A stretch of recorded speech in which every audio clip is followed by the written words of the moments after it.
지금 사랑의 언약의 10말씀들을 나눕니다. 성경 특별히 십계명은 우리가 지금까지 살아온 삶을 내가 어떻게 살았는가 각자 생각이 있지만 우리 생각과 상관없이 우리 삶이 어떻게 살았는지를 정확히 볼 수 있는 거울이 십계명입니다. 우리는 어떻게 살았냐면 다른 신을 섬기며 살았죠. 우상을 섬기며 살았어요. 물론 앞으로도 우상을 섬길 거예요. 우리는 여호와 이름을 날마다 망령되게 부르며 살아왔죠. 그런 적이 없는 것 같은데 그게 우리의 삶이었다는 걸 십계명이 보여줍니다. 그리고 앞으로도 우리가 이렇게 살게 되죠. 그리고 우리는 안식일을 기억하지 못하고 거룩하게 지키지 못하며 살아왔고 또 앞으로도 그렇게 살게 될 거라는 거죠. 우리 삶을 어떻게 살아보라고 성경 말씀을 주신 적은 없어요. 왜냐하면 하나님은 정확히 아세요. 우리가 우리 삶을 어떻게 살 능력이 하나도 없다는 걸. 우리의 위대한 착각은 내가 지금까지 이렇게 살아왔지라는 착각이죠. 우리는 이렇게 살아온 게 아니라 살아진 겁니다. 하나님이 그렇게 살게 하신 거죠. 이 위대한 착각은 우리 삶을 어리석게 만듭니다. 앞으로 내가 이렇게 살아볼 수 있겠지. 우리는 미래를 생각하지만 미래의 우리 생각은 100% 환상이고 그리고 꿈입니다. 내 생각대로 미래는 절대로 진행되지 않습니다. 아무리 계획을 세우고 밤을 새워 생각해도 미래는 나의 계획과 생각과 무관하게 하나님의 뜻 안에서 진행되어지게 되어 있습니다. 우리가 지금까지 살아온 건 내가 산 적이 없고 하나님이 살게 하신 삶이었어요. 우리의 미래의 삶은 내가 살 수 있는 삶이 아니라 하나님이 살게 하신 삶입니다. 일생 동안 미래는 단 한 번도 경험할 수 없습니다. 다 환상이죠. 매일 내일을 꿈꾸지만 내일은 내 생각대로 그대로 되어진 적은 한 번도 없을 뿐 아니라 내일은 한 번도 오지 않습니다. 우리는 항상 현재밖에 없죠. 그렇게 살아온 삶을 우리는 착각합니다. 내가 살았다고. 그래서 성경을 나보고 살아보라고 주신 말씀으로 또 착각합니다. 성경은 하나님이 살게 하신 삶을 어떻게 살게 했는지를 한번 들여다봐라.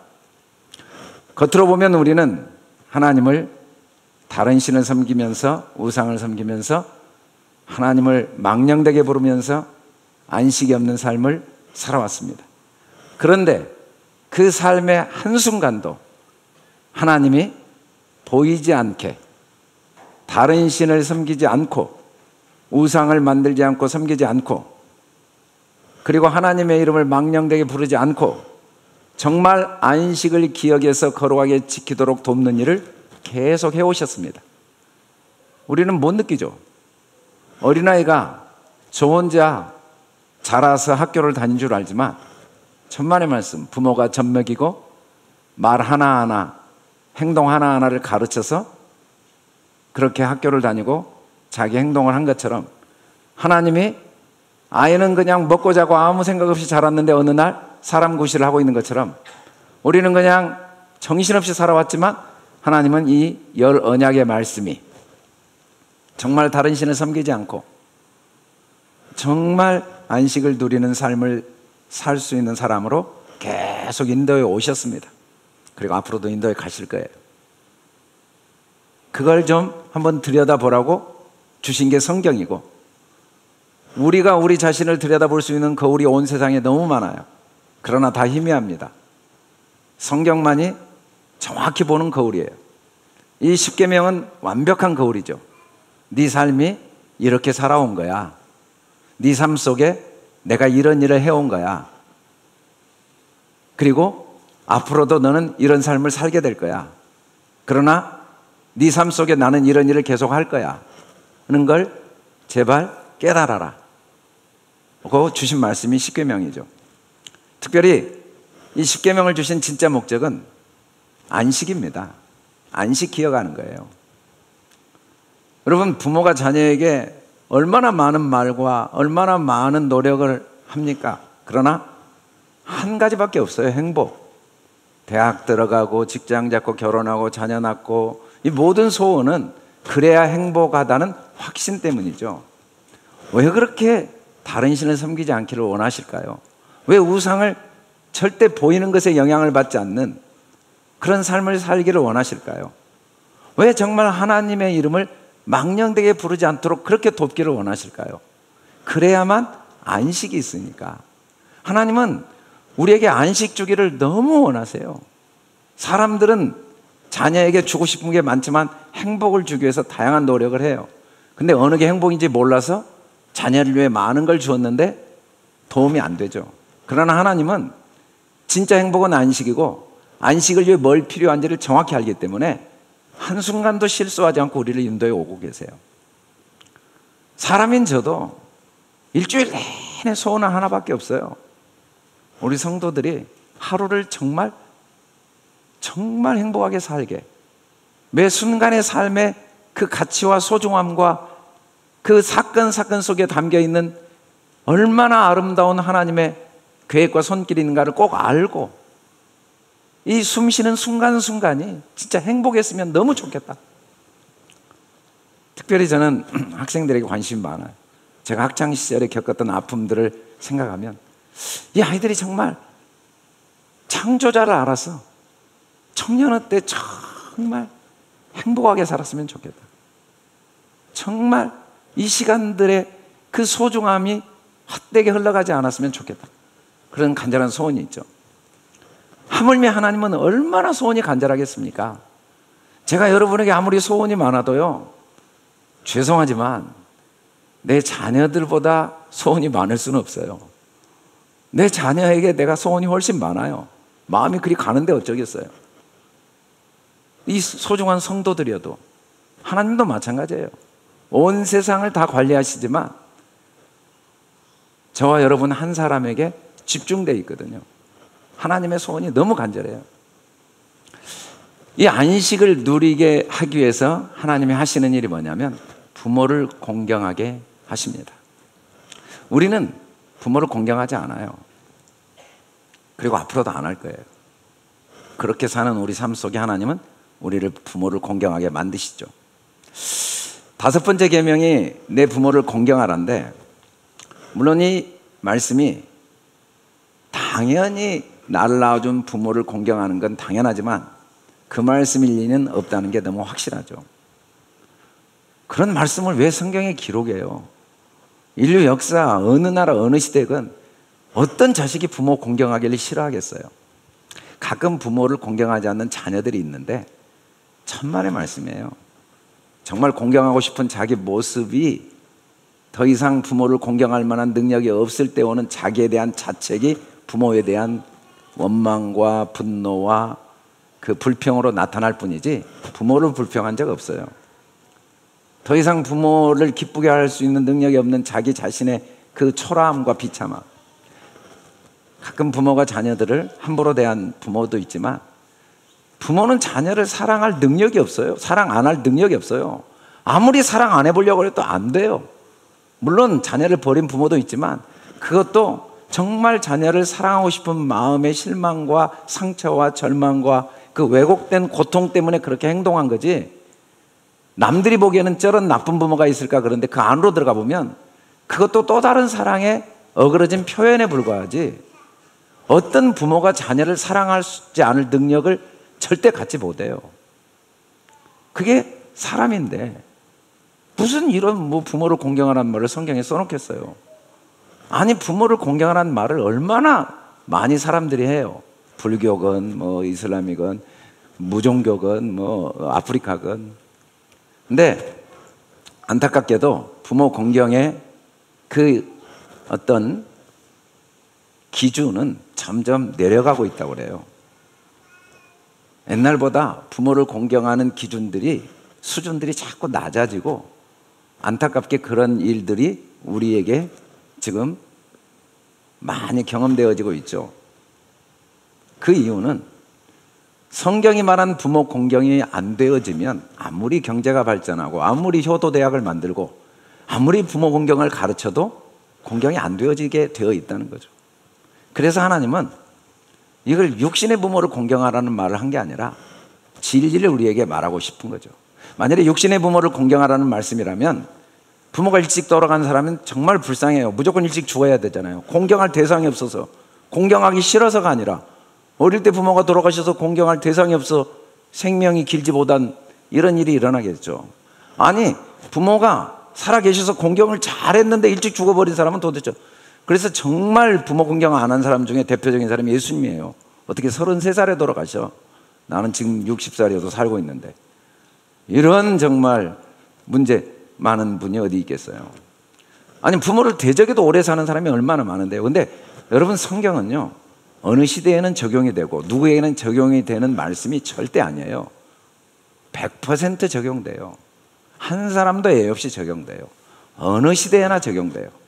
만일에 이게 육신의 부모에 대한 이야기라면 정말 말이 안 되는 게, 부모를 저주하면 죽이래요.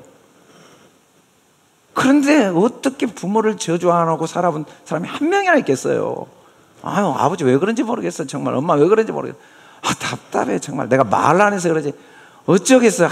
그래도 부모님인데 정말 해도 너무해. 이런 말을 안 해보고 산 사람이 누가 있어요? 그러면 반드시 죽어야죠. 여기 앉아서 예배를 드리면 되겠어요. 이 말씀이 뭐 어쩔 때는 적용돼 어쩔 때는 적용 안 되면 성경 말씀일 리가 없잖아요. 아니, 또 자녀가 부모 말을 안 들으면 부모 보고 성문에 끌고 나가래요. 그래서 사람들 다 불러다가 그 사람들 보고 우리 아들이 내 말 안 들었으니까 같이 돌로 쳐 죽입시다. 이 말씀은 그대로 지금 이루어지고 있거든요. 하나님 말씀이니까. 이 말씀이 뭐 오늘은 이 부모는 말이 그러지 어떻게 데려다가 돌로 치겠어. 나는 말씀대로 쳐야겠어. 아니에요. 성경은 그런 게 아니에요. 성경은 100% 그대로 적용이 돼요. 근데 이게 육신의 부모로 생각하면 적용이 안 되니까 그냥 뭔 말이지 하고 지나갈 수는 있겠지만, 하나님은 이 말씀을 그대로 지금도 행하고 계시고, 하나님이 하신 말씀이 그대로 100% 이루어지지 않거나 실천되지 않을 방법이 없습니다. 하나님은 하나님이시거든요. 사람이 아니에요. 그냥 말씀하면 그대로예요. 그대로.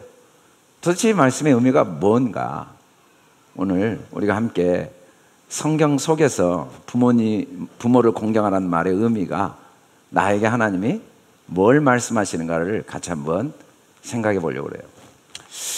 원래 이 부라는 히브리어 아부라는 알렙 베트는, 알렙이 하나님이고 베트가 집인데 하나님의 집이란 뜻입니다.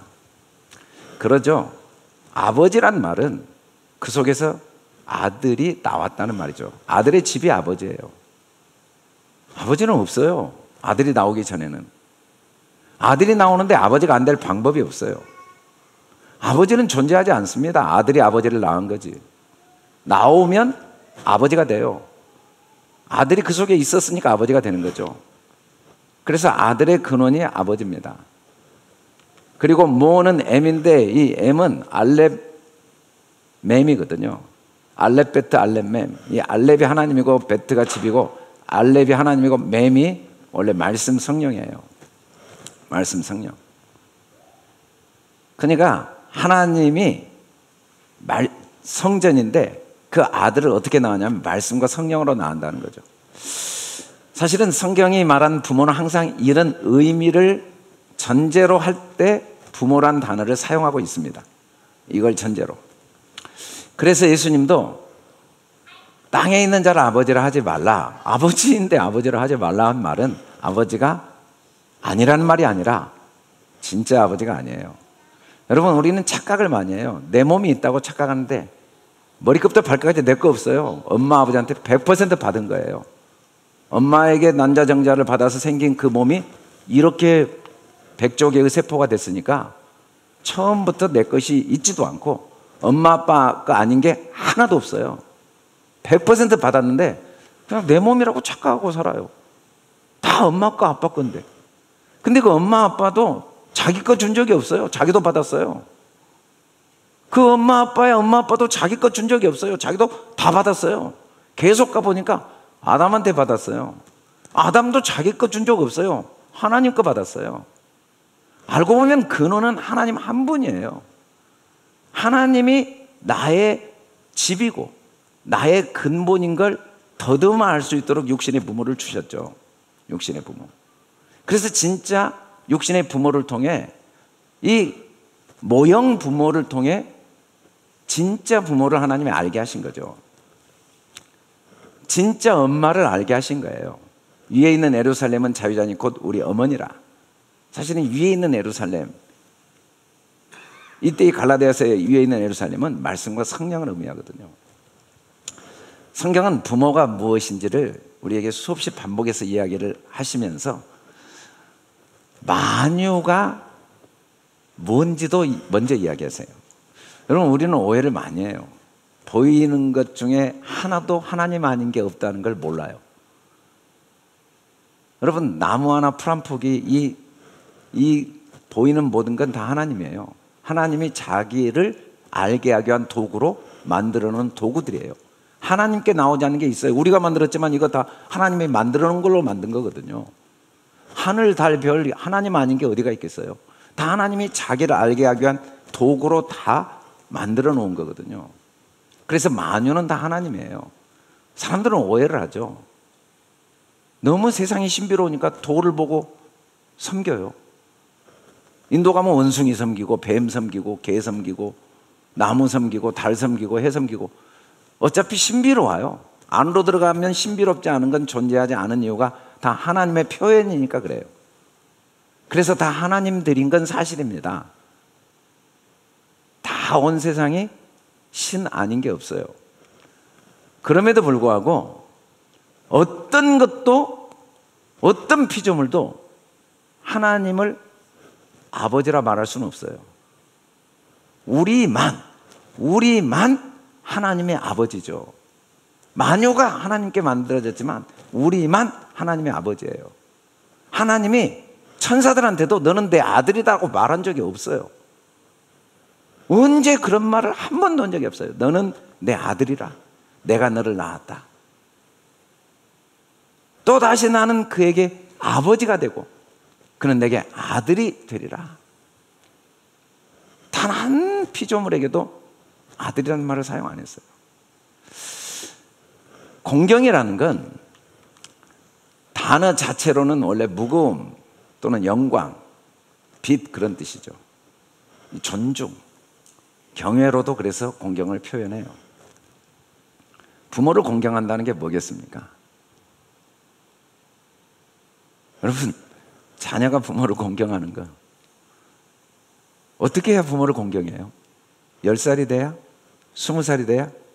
결혼을 해야? 직장을 잡아야? 사회적인 명예를 얻어야? 그러면 부모에게 자녀가 영광이 됩니까? 그러면 그 부모가 자녀 때문에 마음에 빛이 임합니까? 그 자녀 때문에 부모가 그러면 존중을 받습니까? 그 자녀 때문에 아버지가 되고 엄마가 됩니까? 그 아이가 10살이 돼야? 그 아이가 20살이 돼야? 그 아이가 착한 사회적으로 존중을 받아야? 천만의 말씀. 존재 자체로 부모는 자녀로 인해 영광을 받습니다. 가가 태어나줘서 내가 아버지란 이름을 가졌거든요. 막 태어난 그 아이도 나에게 영광이에요.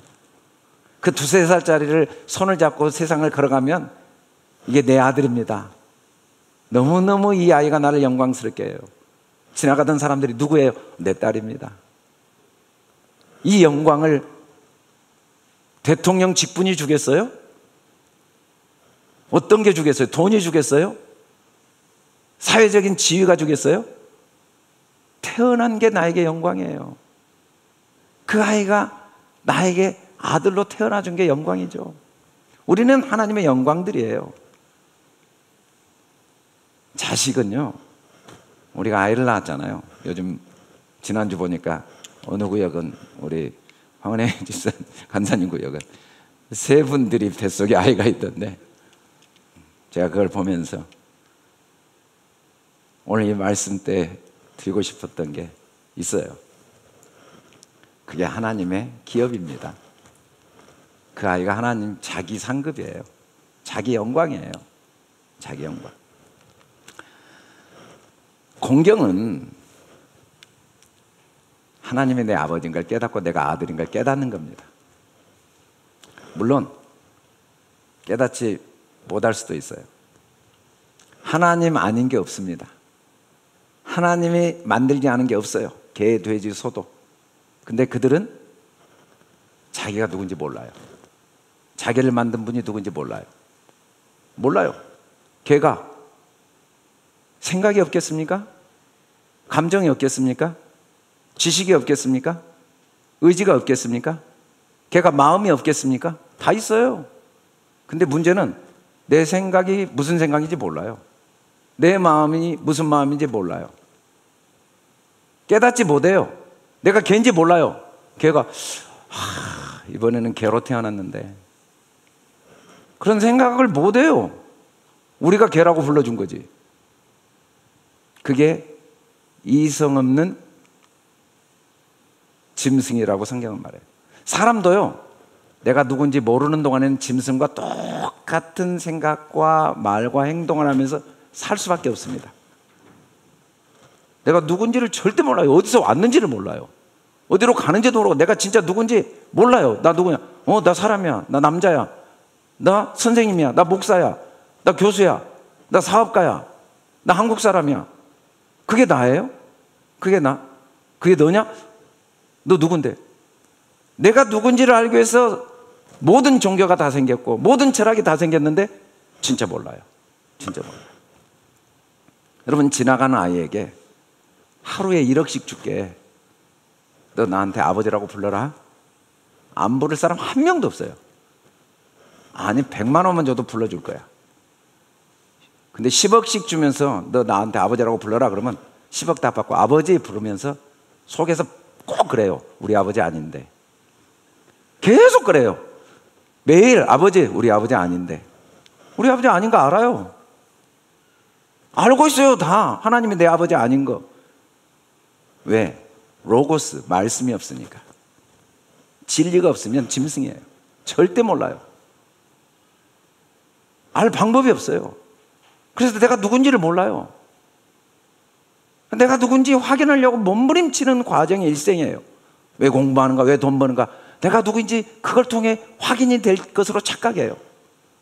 누군가에게 나를 확인시켜줘야 되는데 내가 누군지를 확인시켜줄 방법이 없어요. 나 누구야? 라고 말할 방법이 없어요. 그래서 돈도 벌고 명예도 얻고 싶어요. 자, 이 정도 얻었는데 나 누군지 알겠지? 라고 말하면서 그게 자기가 누군지 자기도 몰라요. 말씀 없으면요, 내가 누군지 몰라요. 여러분, 내 아들이요, 내 아들인지 모르는 것보다 아버지한테 비참한 게 없어요. 이보다 더 부모에게 큰 불효가 없어요. 아버지는 알아요. 너 내 아들이야. 모르겠는데요. 아저씨 왜 그래요? 정말 그 고통을 겪어야 될 부모의 마음, 그보다 더 큰 고통이 어디가 있을까요? 또 내 아들이야. 아저씨 그만해요. 피곤해요. 나 모르겠어요. 공경은요, 하나님이 내 아버지인 걸 아는 게 공경이에요. 내가 그 아들인 걸 아는 게 공경이에요. 공경하라. 하나님의 아버지인 걸 안다는 게 뭔지 압니까? 창세기 1장 27절에 보면 하나님이 자기 형상, 곧 하나님의 형상대로 사람을 창조하신 남자와 여자. 여기서 제일 중요한 단어는 자기입니다. 하나님이 온 세상을 다 만드셨어요. 온 세상이 자기의 표현이지만 표현이지 자기는 아니에요. 근데 우리는 자기예요. 자기를 줘버렸어요. 자기를 준 거예요. 여러분, 진짜 나는 누군지 압니까? 하나님만 아세요. 진짜 내가 누군지. 하나님은 진짜 내가 누군지 정확히 아세요. 그리고 하나님은 나도 진짜 내가 누군지 정확히 알기를 원하세요. 그리고 우리는 내가 누군지 정확히 100% 알게 돼요. 시점은 다르지만. 살아서 모르면 죽어서라도 압니다. 내가 누군지. 모를 수가 없어요. 왜? 자기라는 건 내가 누구인지를 아는 능력이거든요. 짐승은 자기가 없어요. 다 신비롭지만 하나님이 자기는 안 줬어요. 자기가 뭐냐면 마음이에요. 하나님 마음을 우리에게 주셨어요. 결혼을 하는데요, 확실하게 이야기하는 거예요. 여보, 아시죠? 다 할게요. 잠도 자고 밥도 해주고 빨래도 해주고 돈도 벌어주고. 근데 내 마음은 기대하지 마세요. 몸만 같이 살 거니까. 그거 자기 준 겁니까? 아시잖아요. 마음은 못 줘요. 우리 서로 그렇게 하고 같이 결혼하기로 합시다. 진짜 결혼 안 한 것보다 그보다 비참한 게 없어요. 결혼을 했어요. 마음은 다른 사람한테 줘요. 이게 진짜 간음이죠. 왜? 마음이 진짜 자기니까. 얼굴이 납니까? 명예가 납니까? 돈이 납니까? 이 몸이 납니까? 몸이 같이 있으면 내가 있는 겁니까? 천만의 말씀. 마음만 자기입니다. 하나님은 우리 마음이 나라는 걸 정확히 아세요. 그리고 이 마음이 자기 걸 나한테 준 거예요. 자기 마음을 나한테 줘버린 거예요. 자녀는요, 내 걸 줬거든요. 내 살 피를 줬어요. 어쩔 수가 없어요. 내 거예요, 내 거. 자기 스스로 자체 자기 분리가 안 돼요. 아무리 사랑 안 하려고 노력해도 내 건데 어떻게 사랑이 안 돼요? 하나님도 마찬가지입니다. 자기를 우리한테 줘버린 거예요. 자기. 이 자기가 뭐냐면 말씀이죠. 하나님 말씀이거든요. 말씀. 예수님을 이 땅에 육신으로 태어나게 하신 건 내가 누군지를 알게 하기 위한 하나님의 우리를 향한 배려예요. 사람들이 내가 누군지 몰라요. 우리가 누구냐면요, 말씀이 육신이 된 사람이에요. 우리 육신은요, 부모에게 받았지만요, 육신이 내가 아니에요. 육신이 부모 안에 난자정자가 만날 때 하나님 말씀이 들어와요. 로고스가 들어와요. 그게 하나님이에요. 하나님 자기가 돌아버렸어요. 부모들은요, 아이를 임신하면 누구를 임신한지 모르고 살 수가 있어요. 근데 진리 안에 들어오면 하나님이 돌아버렸어요. 내가 하나님을 내 안에 안고 있는 거예요. 그래서 이게 하나님의 기업이고 하나님의 상급이죠. 나도 누구냐면 말씀이 육신이 된 사람이에요. 육신 갖고 있지만 말씀이, 하나님 마음이 나예요. 그게 진짜 나예요. 하나님과 나는 하나예요. 물론 하나님은 나무고 우리는 가지죠. 나무는 가지를 만들어냅니다. 가지는 나무를 못 만들어내요. 하나님은 자기 마음을 우리한테 나눠줬어요. 그래서 하나님과 우리는 하나예요. 그러나 우리가 하나님을 만들지 못해요. 그래서 아들이죠. 우리는 나무에서 가지가 나왔으니까. 나와서 우리는 아들이지만 그래도 우리는 하나님입니다. 말하기 민망하지만 그래도 그게 사실인데 어쩌겠어요. 우리는 가지예요. 나무와 가지 하나예요. 우리 하나님들이에요. 그걸 알면 공경하는 거죠. 내가 누군지 모르니까 인생을 너무너무 어리석게 살거든요. 아버지께서 구하는 자에게 성령을 주시지 않겠느냐, 이 말씀을 예수님이 하실 때 이 구하는 건 하나님 뭐 좀 도와주세요 그게 아니라 원래 내가 아들인 걸 알기를 원하는 게 구하는 겁니다. 그거 하나밖에. 우리는 더 이상 구할 게 없어요. 내가 하나님인데 뭘 구해요? 나한테 모든 게 다 있는데. 근데 그걸 모르고 살아요. 자꾸 성경에서 예수님이 이 땅에 오셔서 십자가에 죽으신 게 할례라고 바울이 이야기할 때, 할례는요, 구약에 보면 이 살갗을 잘라내는 거예요. 그래서 그 속에 씨가 있는 그 씨를 간직한 것이 드러나죠. 잘라내니까 드러나요. 아니, 잘라내니까 씨가 생긴 게 아니라 있는 씨를 못 보니까 잘라낸 거예요. 우리가 아들이 되어져 가는 게 아니라 원래 아들인데 알아가는 과정이 신앙생활이에요. 신앙은 말씀으로 잘라내는 겁니다. 뭐 완전을 이뤄가는 게 아니라 너무 완전한데 그걸 알아가는 과정이에요. 막 태어나도 완전한 사람인데 네가 얼마나 무한한 가능성이 있는지를 알아가는 과정이 삶이지, 살아가면서 완전한 사람 되는 거 아니에요. 태어나자마자 완전한 사람이에요. 태어나자마자 200개의 언어를 다 할 능력이 이미 있어요. 만일에 그 언어의 능력이 없다면 한국에서 태어난 아이가 아프리카를 가면 어떻게 아프리카 말을 배우겠어요? 원래 모든 능력이 다 있는데 몰랐죠. 근데 거기 가니까 드러난 거예요. 성령을, 자기를 줘버리. 성령이 자기거든요. 하나님 자기 마음을 줘버렸어요. 하나님과 우리는 하나예요. 너희가 하나님의 성전인 거고 하나님의 성령이 너희 안에 계신 걸 알지 못하느냐? 우리 인생의 모든 괴로움과 아픔과 고민과 갈등은 이 모든 게 헛거고 진짜 나를 알게 하기 위한 하나님의 사랑의 필수 과정이었어요. 그래서 진짜 공경한다는 건 우리에게 모든 게 이미 있어요. 아버지께서 너에게 있어야 할 걸 다 알아요. 하나님과 내가 하나예요. 근심하지 말고 염려하지 않고 두려워하지 않고 사는 게 진짜 공경이죠. 아들답게 사는 거. 진짜 아버지를 아버지라고 인정하는데 어떻게 근심하겠어요? 아버지와 내가 하나인데. 내가 하나님인데 내가 못할 게 없는데. 여러분이 생각하는 생각 중에, 여러분이 꿈꾸는 꿈 중에 이루어지지 않을 가능성이 하나라도 있으면 그럴 가능성이 제로예요. 여러분 뭐든지 생각하면 다 이루어져요. 왜? 여러분 하나님이니까. 다만 이루어진 시점이 육체 안에 이루어질 수도 있고 육체 후에 이루어지기도 하겠죠. 근데 여러분이 생각하는 생각은 여러분이 생각하고 싶어 생각한 적 없어요. 그거 다 하나님의 생각입니다. 하나님이 생각하게 하신 거예요. 그게 어떻게 안 이루어져요? 하나님 생각이 다 이루어져요. 다만 시점이 좀 다르죠. 그래서 하나님은 우리가 자녀들아 마음껏 꿈꿔라. 어차피 다 내게 속한 거다. 저는 항상 우리 청년들이 그래요. 청년들은 꿈꾸는 게 이러다가 돈이 드냐. 부모들이 아무리 뭔 말해도 듣지 마라. 야, 네가 무슨 네 성적을 알아야지. 네 나이를 알고 네 형태를. 우리는 그게 나 아니에요. 우리는 꿈꾸는 대로 다 돼요. 왜? 내가 하나님이니까. 그 꿈은 내가 생각해 본 적이 없어요. 다 하나님이 주신 거예요. 생각 내가 하려고 한 적이 있어요? 그러나 하나님은 정확히 아세요. 어리석은 꿈은 고통을 통해서 버리게 하시고 좋은 꿈은 인내를 통해 성취하게 하시고, 그러면서 점점 마음대로 꿈꿔도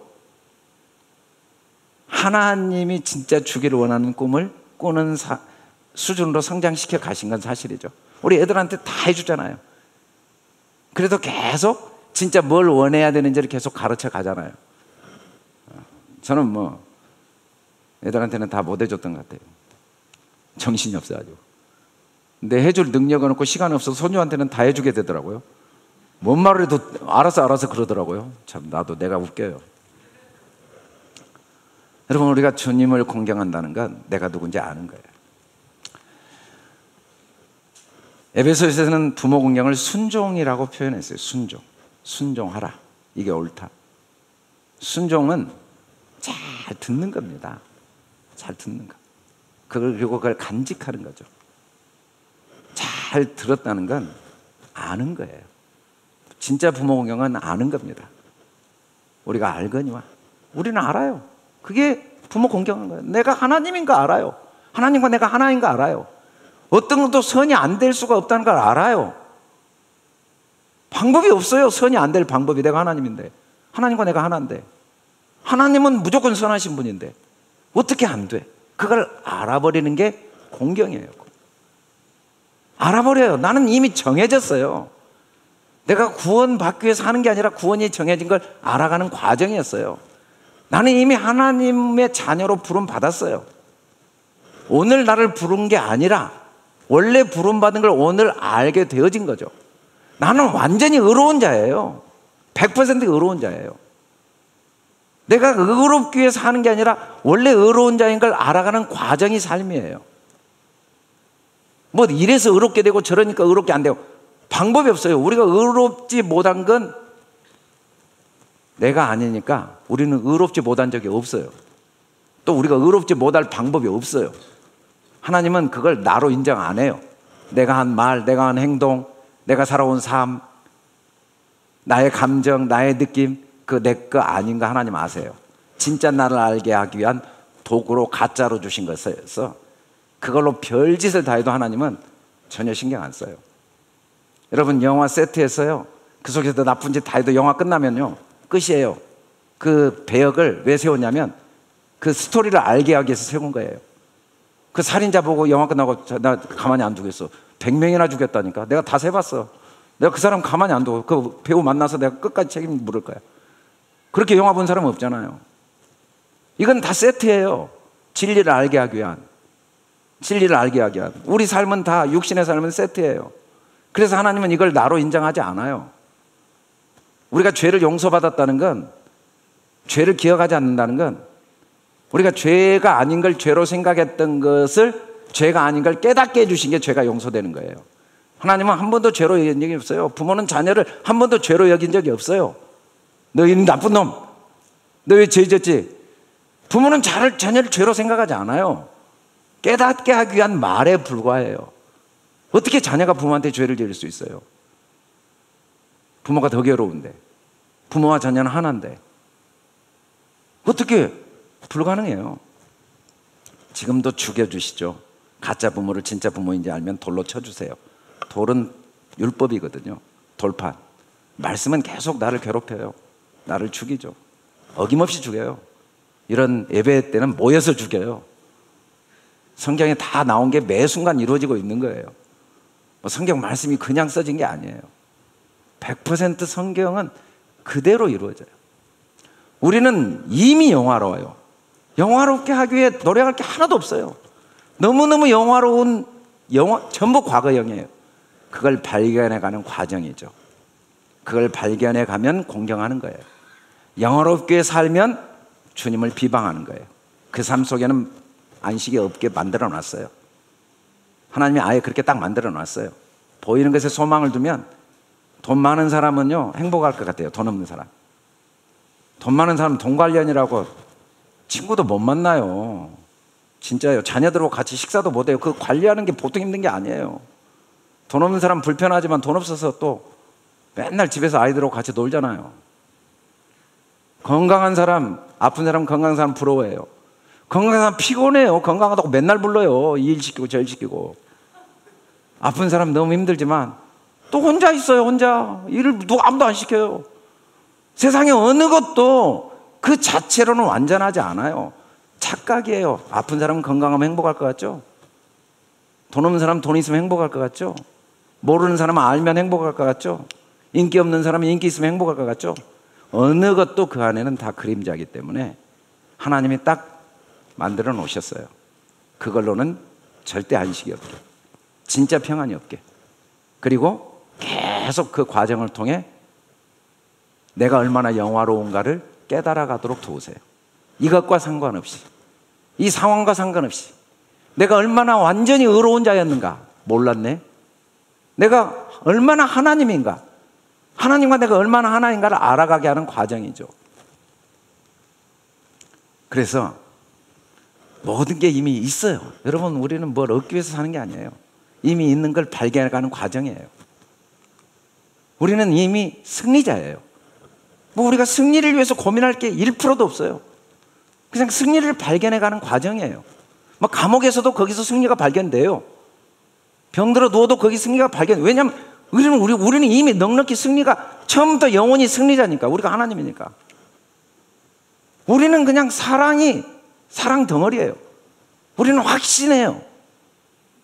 어떤 것에도 사랑이 담겨 있지 않는 게 없어요. 뭐 총리가 돼도 그 속에 하나님 사랑이 있지만 감옥에도 그 사랑이 있어요. 사랑을 받기 위해서 우리가 뭘 할 게 하나도 없어요.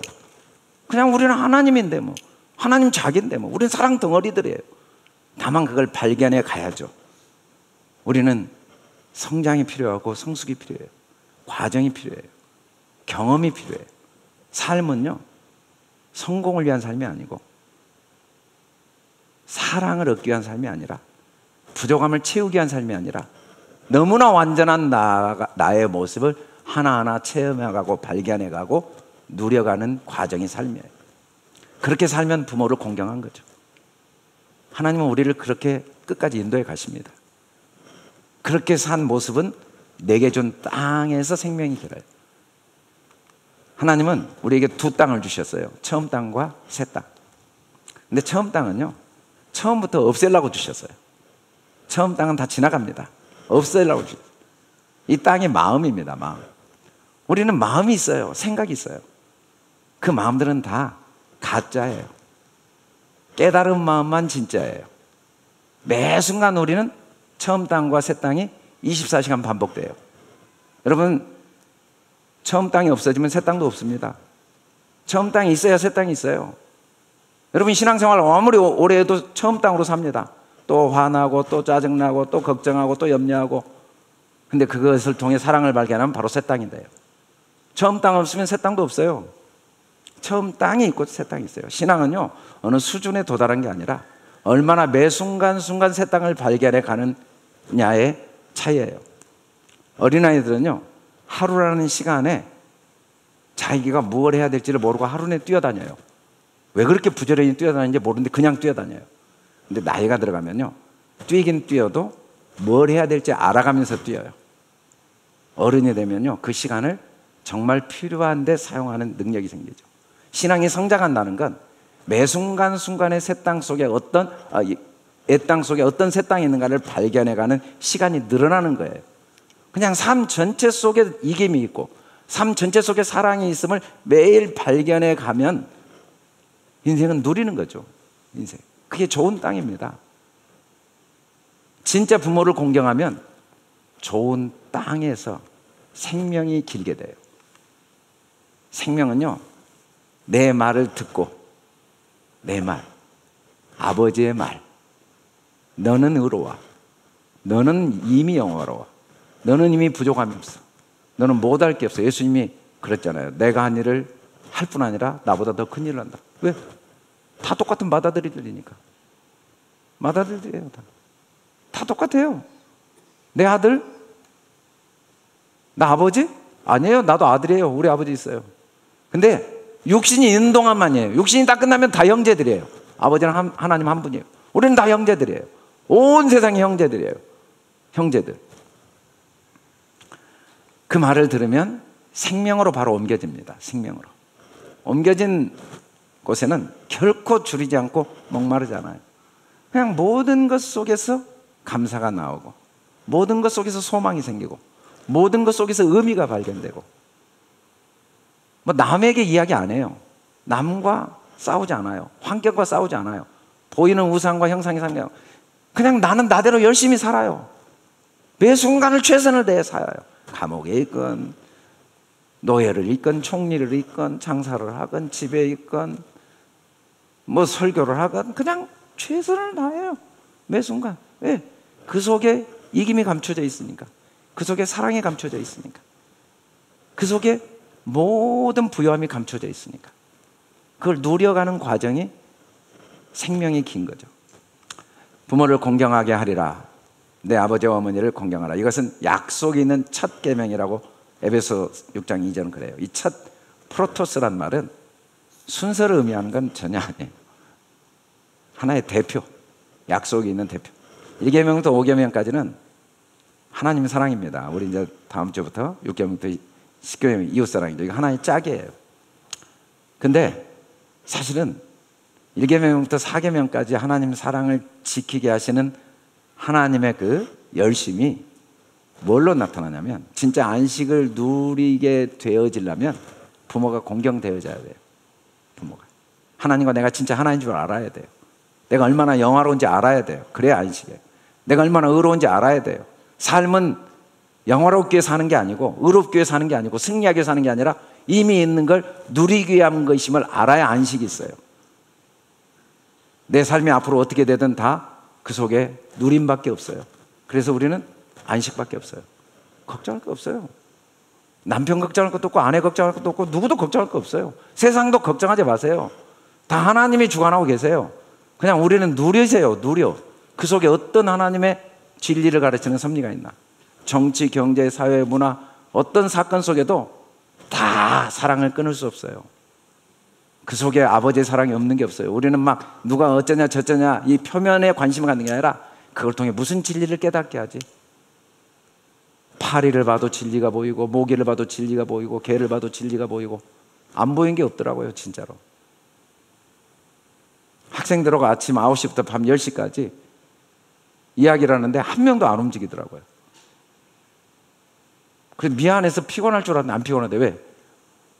그 자기들이 살아가는 사건과 현재 시간 속에 어떤 진리가 있는지를 같이 이야기해 주니까 그 하나하나가 다시 의미가 되고 누림으로 바뀌니까 하루 내 듣고 또 듣자고 그러더라고요. 저는 그만하자고 할 줄 알았어요. 그래요. 부모를 공경하면 나머지가 다 되어지죠. 사람 매와 인생 채찍으로 징계하시는 하나님 아버지입니다. 절대 부모를 공경하지 않으면 안식이 없게 하나님이 딱 만들어 놓으신 하나님의 특별한 은혜. 보이는 것에 소망을 두고 있는 동안 포기하잖아요. 부모는 자녀에게. 왜? 자기인데 어떻게 포기해요? 부모가 자식 포기할 수 있어요. 난데 나예요. 자식들은 그러죠. 냅두세요. 신경 끄세요. 신경이 어떻게 꺼져? 그게 불가능해요. 내 손이 아픈데 내 신경이 어떻게 꺼지냐고. 난데. 하나님이 어떻게 해요? 사실은 우리가 오해를 많이 해요. 성폭행 당하고 어린아이가 유괴당하고 다 하나님이 당하고 있어요. 자기 몸 나눠준 거거든요. 우리는 깨닫지 못하지만 그렇게 하면서까지 우리에게 진리를 알릴 수밖에 없는 아픈 하나님이에요. 부모님도. 제가 그런 경험이 있거든요. 제가 아이들 양육하면서 어릴 때 많이 체벌을 했어요. 근데 좀 6, 7살이 넘으면 체벌 안 하려고 작정을 했거든요. 진짜 할 필요가 없더라고요. 어릴 때 해놓으니까. 뭐 말만 해도 알아서 들으니까. 그래도 애들이 잘 안 변한 때가 있었어요. 근데 체벌을 안 하기로 했는데 체벌이 필요해서 제가 제 아이에게 저를 100대 때리게 했어요. 아이가 그때 제일 많이 울었던 것 같아요. 한 10대 때리다 아버지 제가 진짜 잘못했어요. 안 돼, 더 때려요. 20대 때리다 진짜 더 이상 못해. 끝까지 100대 때리게 했거든요. 그때 우리의 연약함을 체휼하지 아니하시는 하나님이 누군지를 깨닫게 하시더라고요. 아, 지금 이 세상의 모든 고통 자기가 당하고 있구나. 우리는 하나님 뭐 하세요? 당신 전능하시다면서. 근데 그 고통을 당해야 진리를 아니까. 그러지 않으면 진리를 모르니까 허락하실 수밖에 없는 그 하나님의 아픔이 그때 깨닫게 하시더라고요. 끝까지 맞았어요. 제가 너무 미안하더라고요. 애한테 너무 잔인한 것 같고 진짜 죽으려고 그러더라고요. 근데 그게 하나님이에요. 포기를 못해요. 인생 채찍으로 징계하세요. 내 은총을 빼앗을 수가 없어요. 절대 빼앗지 않습니다. 영원히 견고하게 합니다. 영원히 매 순간 왕노릇하기를 원하세요. 하루를 살아도 왕처럼 살기를 원하세요. 그게 부모를 공경하게 하시는 하나님의 언약이죠. 우리 삶 속에는 이런 일들이 지금 계속 일어나고 있어요. 생명 안에서 왕노릇하게 하기 위한 하나님의 열심이 우리는 모르지만 계속 하나님은 그 사건 하나에서 그 일을 하고 계세요. 우리가 죄짓게 왜 두시는지 모르겠어. 나를 그렇게 사랑하신다는데. 근데 그 과정들이 더 큰 은혜를 주기 위한 과정에서 그래요. 영생에 이르는 하나님은 우리가 부모를 공경하여 매 순간 이미 완전한 나의 모습, 이미 의로운 나의 모습, 내가 얼마나 영화로운가를 경험해가는 그런 하루하루가 되기를 원하십니다. 그 수준까지 우리를 끝까지 포기하지 않고 인도하십니다. 그렇게 지난주도 우리가 살아왔어요. 우리는 모르지만 이 한 주도 하나님 우리를 그렇게 인도하실 거예요. 그렇게 부모가 공경되어지면 우리는 진짜 안식이 누려지면서 하나님을 망령되게 헛되이 부르지 않고 보이는 것들에 전혀 영향을 받지 않으면서 다른 신을 섬기지 않는 축복을 누리게 될 줄 믿습니다. 이 은혜가 저와 여러분에게 한 주도 함께 할 줄 믿고 우리 다 같이